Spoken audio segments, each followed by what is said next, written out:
persamaan laju reaksi dan order reaksi. Selamat pagi semuanya, bagaimana kabarnya hari ini? Apakah semua dalam keadaan baik-baik saja? Wow, mantap sekali, tetap penuh semangat dalam melakukan aktivitas kita untuk hari ini.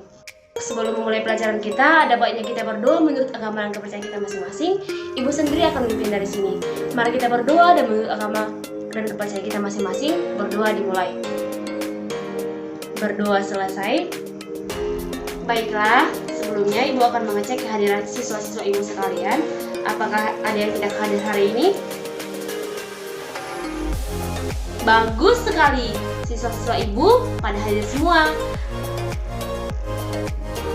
Karena siswa-siswa Ibu hadir semua, sekarang kita akan membagi kelas kita menjadi 5 kelompok.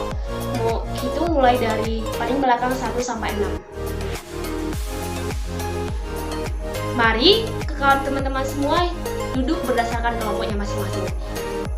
Kelompok 1 di sini, kelompok 2 di sini, 3, 4, 5. Adapun tujuan pembelajaran kita yang hari ini, yang pertama, siswa dapat menentukan persamaan laju reaksi berdasarkan data hasil percobaan. Yang kedua, siswa dapat menentukan order reaksi dan tetapan laju reaksi berdasarkan data hasil percobaan. Anak-anak, kita hari ini belajar tentang persamaan laju reaksi dan order reaksi. Nah, minggu lalu kita telah membahas tentang apa itu laju reaksi dan faktor-faktor yang mempengaruhi laju reaksi. Hayo, siapa yang ingat apa itu laju reaksi dan faktor-faktor yang mempengaruhi laju reaksi? Iya, coba Rita dari kelompok 5. Bagus sekali, tapi ada yang kurang lengkap. Siapa lagi mau mencoba? Acungkan tangannya. Oke, Nita dari kelompok 1. Bagus sekali, bahwa laju reaksi itu merupakan perubahan konsentrasi reaktan atau produk persatuan waktu. Nah, sekarang pertanyaan yang kedua. Apa faktor-faktor yang mempengaruhi laju reaksi? Ayo, siapa yang ingat lagi? Oke, Doni.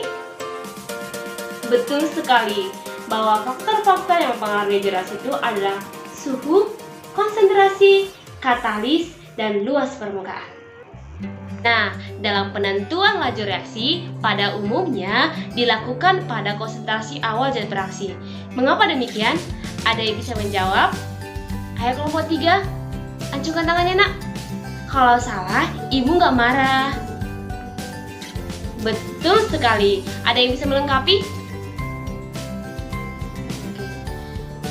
Baiklah, kalau tidak ada yang mau mencoba, ibu akan melengkapi jawabannya, di mana pada saat zat bereaksi berlangsung, konsentrasi bereaksi akan menurun, sehingga tidak dapat ditentukan konsentrasi pada saat reaksi itu berjalan. Nah, di sini ada kemungkinan reaksi berbalik arah, yang artinya zat hasil reaksi berubah kembali menjadi zat bereaksi. Demikian, dalam penentuan persamaan laju reaksi juga melibatkan konsentrasi awal zat bereaksi. Nah, untuk lebih memahaminya, coba perhatikan baik-baik video singkat berikut ini. Suatu reaksi kimia antara zat A dan zat B menjadi zat C dan zat D. Dalam percobaan, konsentrasi dari zat A bisa berubah.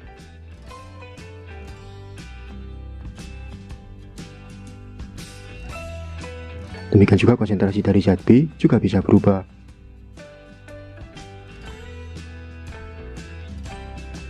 Atau konsentrasi dari kedua zat tersebut berubah.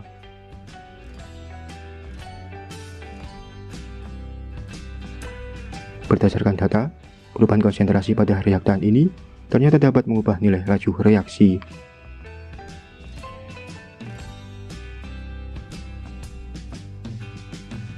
Nah, sampai di sini, apakah anak-anak ibu sudah pada mengerti apa itu persamaan laju reaksi?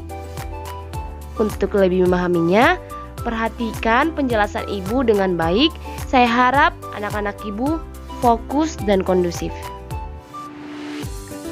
Baiklah anak-anak, kita akan masuk ke persamaan laju reaksi, di mana reaksi pada umumnya adalah A ditambah B menghasilkan C ditambah D, di mana P, Q, QRS ini merupakan koefisien dari laju reaksi tersebut. Sehingga persamaan laju reaksi dari reaksi di atas adalah P sama dengan K dikali konsentrasi A pangkat M dikali konsentrasi B dipangkat dengan N. Dimana dengan keterangan K merupakan tetapan laju reaksi, sedangkan M merupakan order reaksi terhadap A, dan N merupakan order reaksi terhadap konsentrasi B. Nah, kemudian jika ditanya order reaksi totalnya, itu tinggal menjumlahkan saja M ditambah N. Dan M tambah N dari mana angkanya? Yaitu dari data hasil percobaan. Jadi, M dan tambah N ini tidak ada hubungannya dalam persamaan reaksi ini. Jadi, bukan dari koefisiennya ya anak-anak. Makanya dibedakan. Nah, tetapan jenis reaksi atau K adalah suatu tetapan yang nilainya tergantung pada jenis reaksi, suhu, dan katalis. Nah, sekarang kita akan masuk ke order reaksi. Apa itu order reaksi dan bagaimana pengaruh order reaksi terhadap satu laju reaksi? Perhatikan penjelasan berikut ini. Order reaksi merupakan bilangan pangkat dari faktor konsentrasi dalam persamaan laju reaksi. Order reaksi ini menentukan besarnya pengaruh konsentrasi A dan konsentrasi B terhadap suatu laju reaksi. Nah, sekarang kita akan masuk ke makna order reaksi, di mana pangkat yang tadi yaitu M dan N. Nah, di mana reaksi sederhananya itu adalah A menghasilkan B. Sehingga persamaan laju reaksinya yaitu P sama dengan K dikali konsentrasi A dipangkatkan dengan N.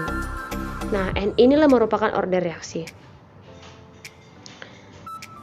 Nah, order reaksi itu anak-anak ada yang pertama itu order reaksi 0. Di mana order reaksi 0 ini adalah reaksi yang dikatakan berorder 0 terhadap salah satu pereaksinya apabila perubahan konsentrasi pereaksi tersebut tidak mempengaruhi laju reaksi. Si konsentrasi pereaksi ini tidak berpengaruh terhadap laju reaksi. Anak-anak, jadi order 0 itu berarti konsentrasi pereaksi tidak berpengaruh terhadap laju reaksi kan tadi. Nah, untuk itu Ibu akan memperjelasnya dengan grafik order 0 itu seperti ini. Di mana P itu merupakan vertikal ini merupakan laju reaksi dan horizontal itu merupakan konsentrasi pereaksi. Kita membaca grafiknya seperti ini. Misalkan konsentrasi pereaksinya itu diperbesar misalnya sampai 2 kali, 3 kali atau bahkan 10 kali, tetapi laju reaksinya itu tetap. Jadi inilah dinamakan konsentrasi pereaksi itu tidak berpengaruh terhadap laju reaksi. Nah, untuk secara matematis dapat kita tulis, dapat kita buktikan dengan persamaan P sama dengan K dikali konsentrasi A pangkat 0 karena order 0. Kita misalkan konsentrasinya 1 dipangkatkan dengan 0, maka hasilnya sama dengan 1. Nah, misalnya kalau kita ubah dia menjadi 2 kali lipat konsentrasinya, 2 dipangkatkan 0, maka hasilnya tetap dengan 1. Atau kita juga bisa membuatkannya menjadi 3 kali lipat konsentrasinya. 3 dipangkatkan 0 sama dengan 1. Jadi setiap bilangan dipangkatkan 0 kan sama dengan 1 semua. Nah, karena pangkat 0, jadi kita bisa buat persamaannya seperti ini. V sama dengan K. Di sini mengerti kan anak-anak? Bagus sekali. Yang kedua itu ada order 1. Di mana suatu reaksi dikatakan berorder 1 terhadap salah satu pereaksinya jika laju reaksi berbanding lurus dengan konsentrasi pereaksi tersebut. Nah, untuk grafiknya bisa kita lihat seperti berikut ini. Ya, seperti ini. Jika konsentrasinya 1, maka lajunya 1. Jika konsentrasinya diperbesar 2 kali lipat, maka laju bertambah 2 kali lebih cepat. Jika konsentrasinya 3, maka lajunya 3 kali lebih cepat. Begitu sampai seterusnya. Nah, kita untuk persamaan reaksinya dapat kita buat seperti ini. V sama dengan K dikali konsentrasi A pangkat 1. Kalau misalnya konsentrasinya 1 dipangkat dengan 1, maka lajunya sama dengan 1. Tapi kalau misalnya kita buat konsentrasinya diperbesar 2 kali lipat, maka laju bertambah 2 kali lebih cepat. Begitu sampai seterusnya. Berikutnya adalah orde 2, di mana suatu reaksi dikatakan berorde 2 terhadap salah satu reaksi jika laju reaksi merupakan pangkat 2 dari konsentrasi reaksi tersebut, dengan grafik di mana sebagai berikut. Persamaannya dapat kita buat seperti ini, V sama dengan K dikali konsentrasi A dipangkatkan dengan 2. Nah, jika secara matematis dapat kita hitung, jika konsentrasinya 1, maka lajunya dipangkatkan 2 sama dengan 1. Tetapi jika konsentrasinya itu diperbesar 2 kali lipat, dapat kita buat 2 pangkat 2 sama dengan 4. Artinya, jika konsentrasi per reaksinya itu diperbesar 2 kali lipat, maka lajunya 4 kali lebih cepat. Baca grafiknya seperti ini. Kalau misalnya konsentrasi reaksinya 1, maka lajunya 1. Terus kalau misalnya konsentrasinya 2, maka tadi kan 2 pangkat 2 itu berarti lajunya itu 2 pangkat 2 sama dengan 4 kali lebih cepat. Atau kita buat lagi satu lagi contoh, jika misalnya konsentrasinya 3 pangkat 2 berarti konsentrasinya 9 kali lebih cepat. Begitu sampai seterusnya. Nah, untuk orde berikutnya itu adalah orde negatif, di mana suatu reaksi kimia dikatakan mempunyai orde negatif apabila besarnya laju reaksi berbanding terbalik dengan konsentrasi reaksi. Artinya, apabila konsentrasi reaksi dinaikkan atau diperbesar, maka laju reaksinya akan menjadi lebih kecil. Dengan grafik seperti ini. Jika konsentrasinya diperbesar, maka lajunya itu akan semakin menurun. Itulah yang dimaksud dengan orde negatif. Sampai di sini penjelasan Ibu mengenai persamaan laju reaksi dan orde reaksi. Adakah yang ingin mau bertanya? Apakah anak-anak Ibu sudah mengerti? Bagus. Karena sudah pada mengerti, Ibu akan membagikan LKPD di mana kalian dalam satu kelompok saling bekerja sama. Nanti perwakilan dalam satu kelompok maju untuk menuliskan hasil dari diskusinya. Dari hasil diskusi kalian, anak-anak Ibu sudah mengerti dan paham tentang persamaan laju reaksi dan orde reaksi. Untuk itu, mari tetap belajar di rumah, lebih memahami lagi, lebih berlatih lagi tentang soal penentuan orde reaksi dan persamaan laju reaksi. Tetap semangat dalam belajarnya. Nah, sampai sini pertemuan kita untuk hari ini. Sampai jumpa di minggu depan. Selamat pagi.